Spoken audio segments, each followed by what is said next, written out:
Every year, police officers in our community visit elementary schools to teach our children how and when to use 911. During the 30-minute assembly, they aim to help our kids understand the difference between a life-threatening emergency and a non-emergency situation. Apparently, our children have either been absent for those presentations or they need their ears cleaned out because they continue to miss the message of these assemblies. They seem to believe that most situations are life-threatening, dialing Mommy 911 for the smallest of infractions and most minor of situations and accidents. Their calls are urgent, panicked, dramatic, and usually unnecessary. If only I could get them to listen and understand the difference. It would save me from the numerous false alarm calls that I field every day. For example, the death scream from the 3-year-old, just as you are changing the baby's messy diaper. You drop everything, pray the half-naked baby won't roll off the changing table or put their heel in the mess, and rush into the kitchen expecting to find blood.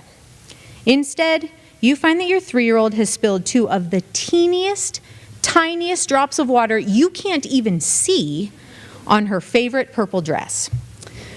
So of course the dress is ruined, must be removed immediately, which poses a completely new emergency because no other dress will do.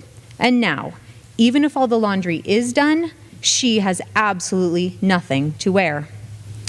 Or maybe it's the blood-curdling emergency call in the middle of the night that wakes you from a deep sleep. You rush into your daughter's room ready to defend your family's life from the intruder that is surely in your house, picking up a random Barbie doll off the floor to use as a weapon on your way in.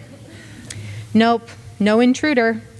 Only your daughter, who proceeds to ask if she can wear her blue shorts to school the next day because her jeans make her so hot and itchy.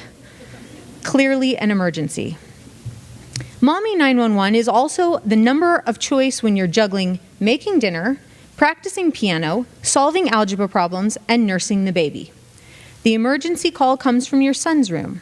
You rush up the stairs, nursing baby still attached to your chest, trying to keep yourself covered as to not scar your 11-year-old son for life, and find his only complaint to be that his sisters have touched his Legos again. You were sure by the sound of his yell that the world had come to an end, or at least that his bookshelf had fallen on his head.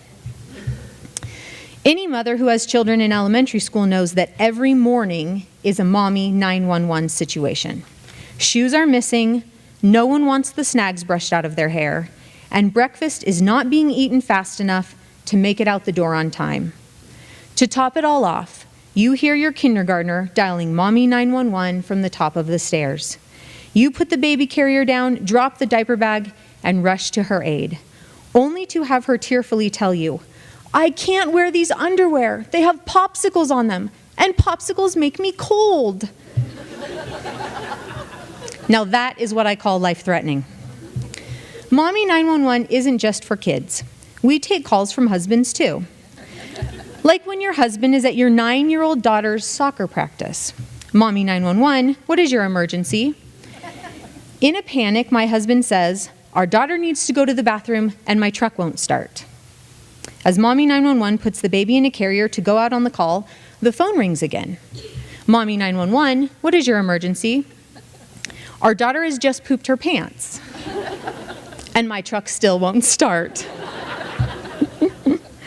Needless to say, this emergency responder needed a lot more than jumper cables to clean up that day. Then there are the times when the emergency calls come fast and furious and help me remember exactly why I wanted to become a mother in the first place. The situations when Mommy 911 is the only person who can come to the rescue. Mommy 911, what is your emergency? "Mom, I have an ear infection that the doctors can't seem to find. I'm going to cry for 3 months straight. Will you please stay awake with me? Despite what doctors say, I promise you can't die from lack of sleep." "Mom, I knocked my 2 front teeth out on the trampoline. Will you feed me applesauce through a straw?" "Mommy, my best friend told me my hair looks funny. Can you spend some extra time with me and assure me that everything is going to be okay?" "Mom, I'm scared of the dark. Will you please stay with me until I fall asleep?" And "Mommy, can you get me a Bandan? aka a Band-Aid. I scraped my knee and it's bleeding. I have come to realize that our kids could sit through 1,000,000 assemblies and they would still dial the same number. Mommy 911 to the rescue. For children, everything is life-threatening when their mom is not around.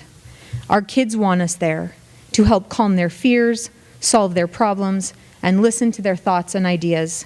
They want hugs and snuggles, stories and comfort, and someone to simply say, "I understand." Yes, Mommy 911 will always be the first responder, emergency or not, and I wouldn't have it any other way.